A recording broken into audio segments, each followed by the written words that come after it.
En tiempos de pandemia, los medios de comunicación de habla hispana, por ejemplo en España, la radio ha sido el medio de mayor credibilidad y confianza entre la población, mientras que en América Latina los medios tradicionales, entre ellos la televisión, recuperaron poder y credibilidad con aumentos inusitados en la audiencia de noticias y programas de entretenimiento, según estudios de Comscore y Havas Media Group. ¿Cuál es el compromiso de la radio y la televisión en época de coronavirus, la nueva normalidad y también de noticias falsas? Acompáñanos a conversar con Eugenio Sosa Mendoza, presidente de la Asociación Internacional de Radiodifusión, y con el analista Guillermo de Loya.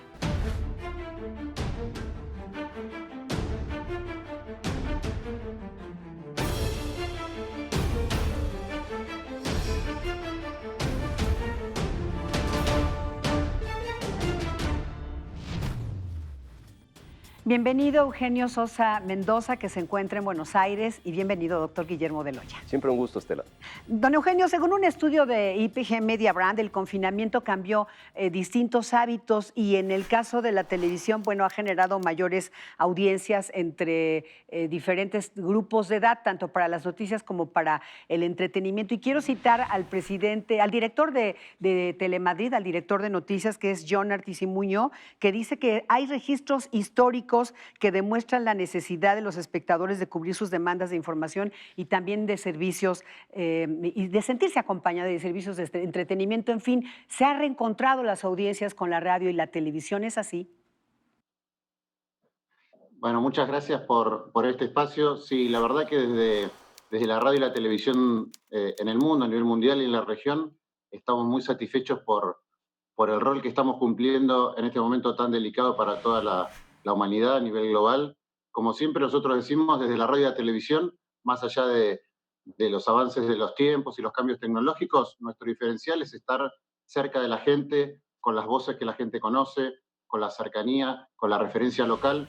Y bueno, a través de los distintos tiempos, nosotros siempre ocupamos ese lugar de demanda, y más en situaciones excepcionales, ¿no? Cuando hay una tragedia, cuando hay cuestiones globales, ahí es cuando la televisión y la radio son la primera referencia de todas las personas, ¿no? Hoy por hoy tenemos un montón de medios para informarse y demás, pero la gente necesita tener esa voz confiable, ese lugar distintivo donde sentirse cómodo y bueno, y estar conectado tanto para entretenerse, para informarse, como para simplemente estar acompañado. Sí, y algo muy importante en este contexto, sin duda, han sido las fake news y, bueno, el rol que cumplen la radio y la televisión es muy importante. Usted, como presidente de la Asociación Internacional de Radiodifusión, han impulsado una campaña precisamente para terminar con las noticias falsas. ¿Qué nos puede decir de esto?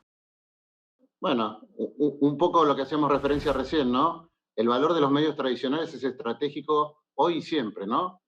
Un medio de comunicación, bueno, ustedes son comunicadores y lo saben muy bien, no es solo un servicio a la comunidad que es muy relevante, sino que tiene un rol estratégico para la democracia y para el aseguramiento de la libertad de expresión, ¿no? Son valores fundamentales y estratégicos para el desenvolvimiento de las sociedades modernas. Y ese rol no lo asegura cualquier medio. Cualquier medio no tiene un editor responsable, no tiene, digamos, una curación en cuanto a contenidos que asegure que la información sea fidedigna. Las redes sociales muchas veces es un ámbito en el cual, si bien uno puede entretenerse, puede hablar con amigos y demás, no equipara el rol que tienen los medios tradicionales. No, hasta que no aparece la noticia en un medio tradicional, no es noticia. Sí, sin duda son parámetros, son filtros que se pasan, los periodistas lo sabemos, hay que checar fuentes de información, fuentes oficiales, contrastarlas, en fin, lo que ya se difunde a través de estos medios de comunicación tradicionales, como se nos llama ahora a partir de las redes sociales, es fundamental lo que usted ha dicho, Eugenio Sosa, sobre la calidad, la transparencia, la fiabilidad de la información que se transmite tanto en la radio como en la televisión. Doctor Guillermo de Loya. Muchas gracias, Eugenio. En plena coincidencia con lo que ha expuesto, en un público de 82 millones de usuarios en México, que generalmente se ha movido ese consumo de la inmediatez en las noticias que se dan a través de las redes, fundamentalmente a través de 5. Y sin embargo, también un público muy importante que escucha en alrededor de casi 1.500, 1.489 estaciones de radio, en donde los controles son mucho más estrictos y tienden, por supuesto, a la veracidad.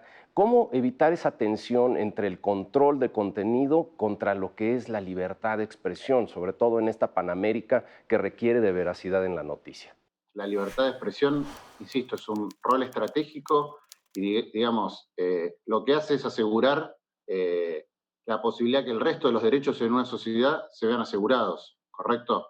Entonces, es fundamental, digamos, asegurar ese rol, como siempre digo, y tratar de evitar que eso sea vulnerado por distintas vías.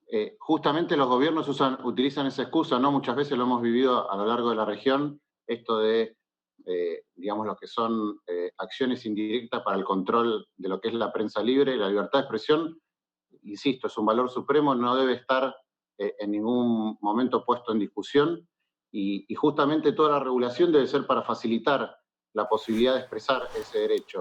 ¿Sí? A nivel de la industria, muchas veces las regulaciones de los medios tradicionales son asimétricas y son muchas veces, digamos, de alguna forma todavía se los castiga mucho a los medios tradicionales respecto a las nuevas plataformas que compiten en el sector audiovisual. Lo que nosotros decimos es que se nos debe dar la posibilidad de tener normas que sean mucho más flexibles y que estén a tono con los que son los nuevos tiempos, ¿no? Sí. Yo creo que muchas veces, como todos sabemos, la legislación llega tarde a los cambios culturales y lo que le está pasando a los medios de comunicación que muchas veces se los enmaraña y a los gobiernos les interesa que estén sobreregulados para poder de ahí indirectamente controlarlos, ¿no? Sí. Y en términos competitivos, hay muchos medios que compiten con nosotros y tienen muchas menos restricciones, o sea, no hay igualdad entre competidores también para poder asegurar el ejercicio libre de nuestra actividad. Bien, Eugenio, siguiendo esta línea de un tema que ha seguido muchísimo, tanto como empresario de la televisión argentina como presidente de la Asociación Internacional de Radiodifusión, sostienen la importancia de que los medios sean libres, independientes y autosustentables. Y esto, desde luego, vinculado al ejercicio de la democracia, es desde cualquier punto de vista benéfico. Sí, también muy interesante ese punto, ¿no? Son temas como medulares y pilares fundamentales del desarrollo de nuestra actividad. Muchas veces se malinterpreta y se piensa que la posibilidad de tener una empresa privada que sea rentable conspira contra la posibilidad de ejercer libremente y de forma independiente el periodismo. Son dos cosas totalmente hermanadas y que son complementarias, es al revés.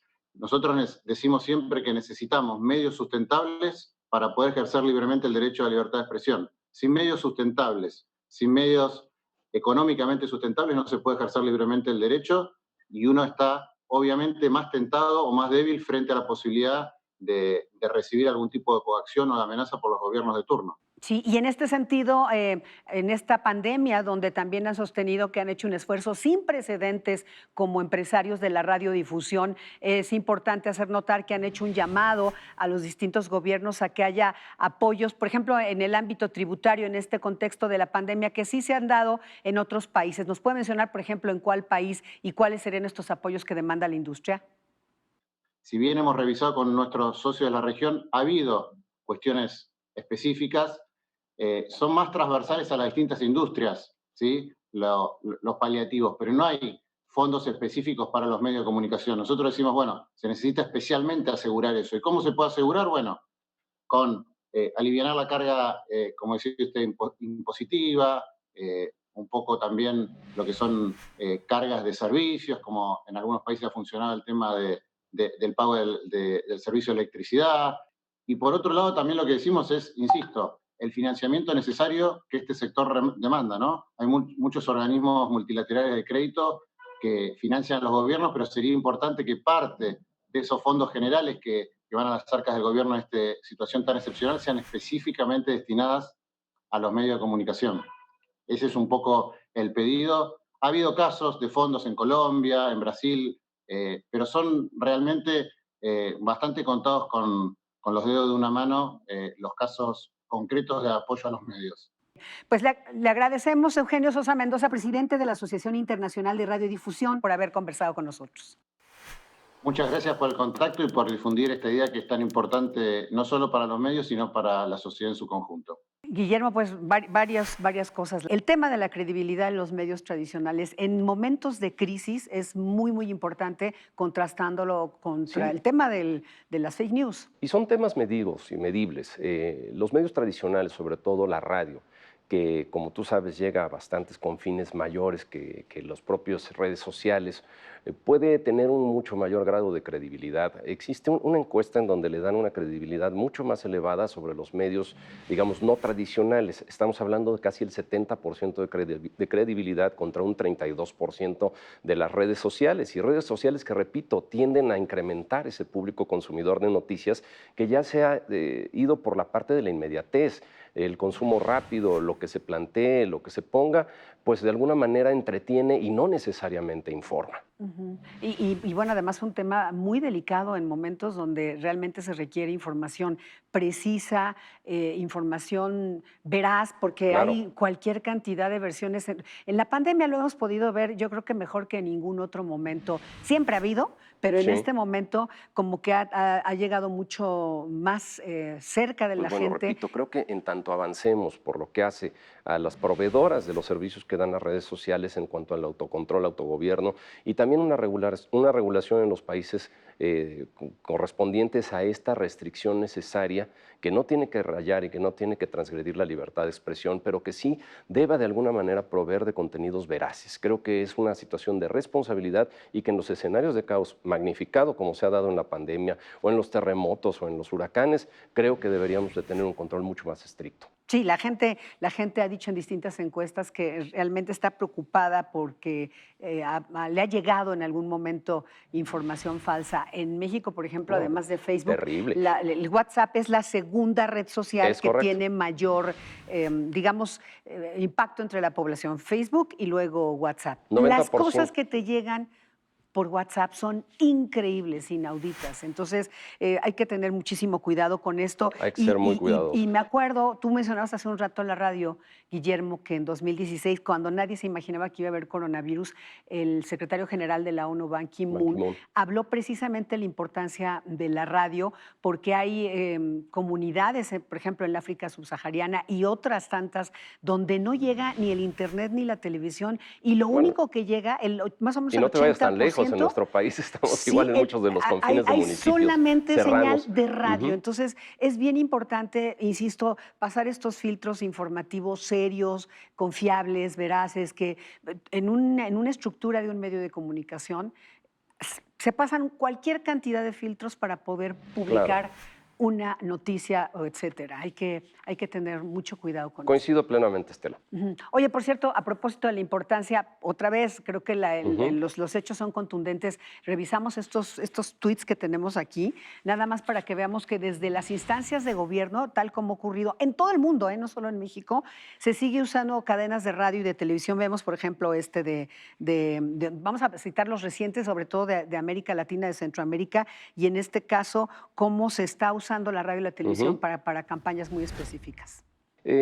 Sí, sin duda. Yo creo que es un medio de probanza, digamos, y repito, con un grado de confiabilidad absoluto en este planteamiento que se hace, sobre todo para la información, que tiene que ver con algo muy delicado, que esto es la probanza para efectos del COVID, ¿no? En este caso, por ejemplo, la detección de nuevas infecciones y cómo, de alguna manera, esto se informa a la población para las precauciones correspondientes. Creo que hoy es más evidente que nunca que hay que poner atención permíteme. en los medios convencionales, desde luego también en los periódicos, Por supuesto. donde hay responsables con nombre y apellido de quién publica qué. No hay bots, no hay gente que esté divulgando noticias falsas, versiones encontradas. De verdad que yo estoy atacada ahora cuando veo que si el óxido de cloro o algo así. Acabas de decir algo muy importante. La comunicación y la información de tipo lineal, digamos, como llega de parte de la televisión o de la radio, creo que es una cuestión a la cual nos tenían acostumbrados para efectos de información y que se ha distorsionado profundamente ahora con ese intercambio, digamos, en muchos casos de odio que que se da sobre todo en las redes convencionales como son Twitter y Facebook.